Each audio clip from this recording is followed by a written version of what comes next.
Good afternoon, it's Jeff Harriott here, also known as Muggsy, at Buderim, Queensland, Australia.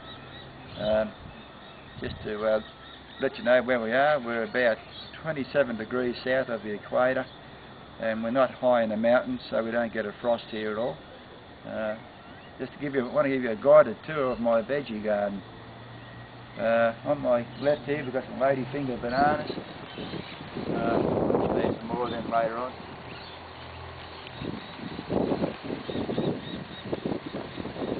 To my right we've got some pretty poor excuses of potatoes. They're the pink eye varieties. What happened with them was the 28 spot ladybirds got into them and devastated them. So I'll be harvesting them a bit sooner than what I normally would, but we've been eating potatoes for the last 6 months. We've had about 5 different varieties. We've had Sebagos, pink eyes, Keflers, Desiree, Golden Delights. So when they finish we'll be getting into the sweet potatoes. So we generally have sweet potatoes for 6 months and potatoes for the other 6 months. Here we've got red kidney beans, just some nice young plants. Here we've got some rainbow chard. We've been eating that for the last couple of months. They're ready to be picked again. We just pick the outside leaves. Got a little patch here of two short rows of popping corn. They're the blue popping corn. They're quite ornamental and they make a nice feed of popcorn as well. Got some young sweet potatoes at the rear. Got some sweet corn here. That's a super sweet variety. You've got the bicolour. You've got yellow and white seeds. Here you've got more sweet potatoes. You've got cherry tomatoes that's just growing wild, so I'm just going to nurture them. And behind that you've got some, you can zoom in on those there, the ghost chilies, or the other name for them is Naga Jalokia, which is translated in English as king cobra chili. So they reckon they got the same bite as a king cobra. Over here, I just come over here. We've got Monsterio Delicio, commonly known as chocolate, as fruit salad fruit. Here we've got. Okay, we're moving along. We've got some more kidney beans here. Only been in a couple of weeks. We've got some sweet corn here, super sweet corn here again. More kidney beans. More sweet potatoes.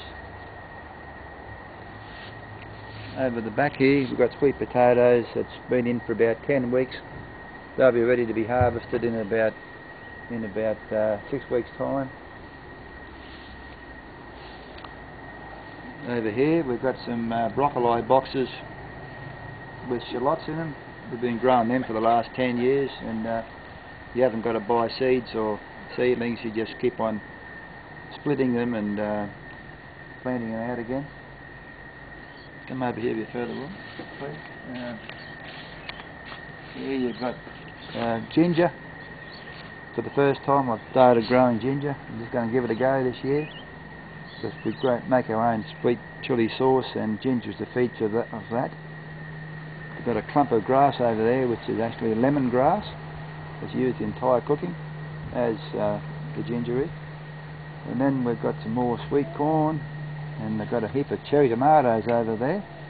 So it's going to be a survival of the fittest here. We see who survives, who grows the fastest, the sweet corn or the cherry tomatoes. You won't recognise this little patch here in a month's time. It'll be like a little jungle. So go a bit further. Get this bloke in it, right?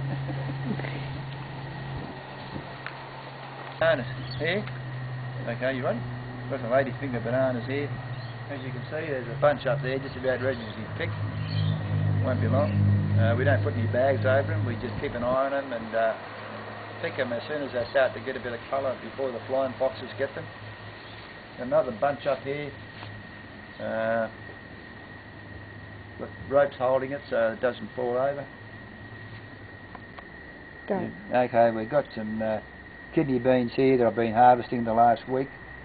What I do is pick them and shell them like a pea, and then put them in the freezer and then cook them. Only takes 15 minutes to cook when you do it like that. They're nice and tender. And got some pawpaw here that came up wild. I had a whole bunch of them come up, so I had to wait for them to flower to find out which was a male or a female. So it turned out they're nicely spaced apart. We've got a male and female there, so that's good. So come over here. Okay, we've got a little patch of sweet corn here, same as the other ones, a super sweet variety.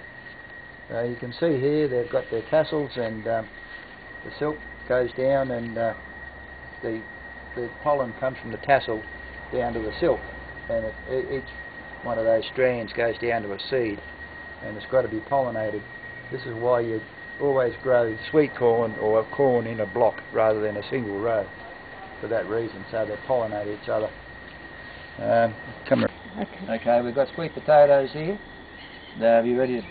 They're about 10 weeks in the ground. We've got 6 plants here over a 4 square metre area here.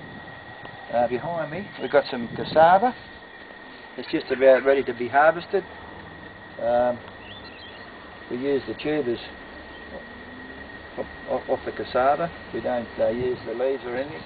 Apparently in some countries they use the leaves, the young tips, but we don't use them. Looks like a pretty good crop. They're nice and solid. They're nice and solid in the ground. You shake them and they just don't move, so there's going to be some good tubers on the bottom of them. Alright. Done. I've got my little beehive here in the back, on the back veranda, to show anybody that wants to see what goes on inside a beehive. I'm a part-time beekeeper and I sell honey, and I had to make this up to do a bee talk with the national seniors, so it's only a small hive, and it's pretty good to show people. Just give you a quick rundown. Right, well we're here again. We're just going to finish off now.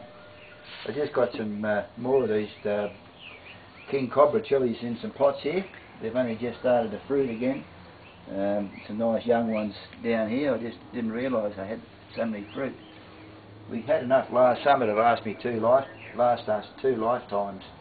But anyway, what I'm going to do here is show you what we put in the garden.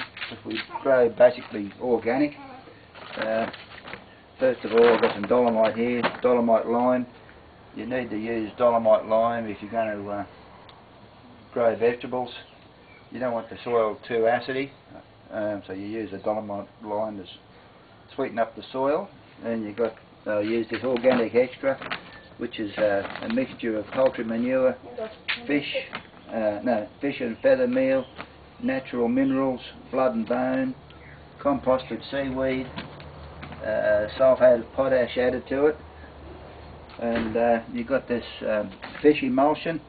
I just put that in the watering can and water it over the foliage and into the roots, into the plants.